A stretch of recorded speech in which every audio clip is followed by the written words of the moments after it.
Law enforcers from Kingston Western Police Division seized a 9mm pistol and several rounds of ammunition during an operation at the intersection of Beeston Street and Rose Lane in downtown Kingston on Monday, May 11. Reports from the Denhamtown Police Station are that between the hours of 2:45 p.m. and 3:40 p.m., a police team conducted a search of 4 premises in the area.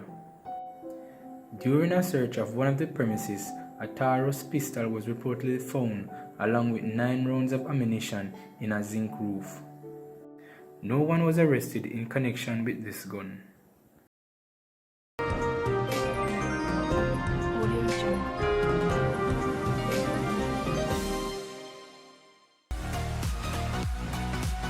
Welcome again, people.